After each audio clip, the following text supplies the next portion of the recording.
Je voulais t'expliquer pourquoi tu n'as pas de clients en freelance et pourquoi c'est totalement normal. Je pense plutôt que tu vas m'amener quelque part pour me vendre un truc en fait. Au tout début, il y a 5-6 ans, il y avait très peu de freelance. Et du coup, tout le monde marchait grâce au bouche à oreille. Et du coup, il y avait beaucoup de demandes pour très peu d'offres. Ce qui fait que forcément, les freelances, ils trouvaient des clients facilement. Donc avant c'était facile, maintenant c'est dur. Merci pour cette analyse digne d'un commentaire Facebook. Je suis content que tu découvres la concurrence en 2026. Si toi aussi t'en as marre de te faire expliquer la vie par quelqu'un qui va te vendre une formation ou du coaching à la fin, n'hésite pas à liker et à t'abonner. Il y a eu la prospection massive avec l'utilisation des automatisations, ce qui a foutu la dans le marché.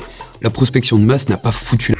C'est juste que quand tout le monde envoie exactement les mêmes messages automatisés, les clients s'habituent et ne cliquent plus dessus. C'est pas que le marché est cassé, c'est plus que la méthode est cramée. Et dans tout ça, ce qui est marrant, c'est qu'ils suivent certainement les instructions d'un PDF de merde pour mettre ça en place. Ensuite, il y a eu l'IA qui est arrivée sur la création de contenu. Tout le monde peut créer du contenu en moins de 10 secondes avec l'IA. Et ça déborde, le marché est saturé. Alors oui, l'IA permet de produire du contenu plus rapidement, produire plus sans raconter grand chose. Ça aide juste à faire ressortir ceux qui apportent réellement quelque chose. On va bientôt pouvoir dire merci à l'IA d'avoir fait le tri. Et pourtant, il existe un peuple d'irrésistibles freelance qui utilise une méthode qui permet de prendre tout le marché pendant que les autres se battent à prospecter, créer du contenu. Tout le marché pendant que les autres se battent. Est-ce que tu vois le champ lexical? C'est la guerre, c'est la domination. La réalité, c'est qu'il n'y a pas de méthode secrète. Il y a juste des gens qui ont bossé leur positionnement et ceux qui ont parfois acheté une formation ou du coaching pour éviter de le faire. Je pense à Sandy qui a énormément d'appels par semaine. Cette semaine, 13 ou 14 appels rendez-vous genre dans la semaine. Je pense à Maëva, jeune maman freelance, pareil, qui arrive à en vivre. Et donc moi là actuellement, j'ai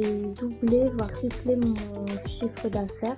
Je pense à Sarah qui a atteint les 5000 €. Là, j'étais entre 4000 et 5000 à peu près. Y a pas de contexte, jamais de chiffres vérifiables. Si t'as pas été convaincu par ça, c'est que t'as certainement pas été la cible. Ça, c'est une vidéo Instagram sponsorisée. Ça amène vers un funnel complet. On en parlera dans une vidéo longue.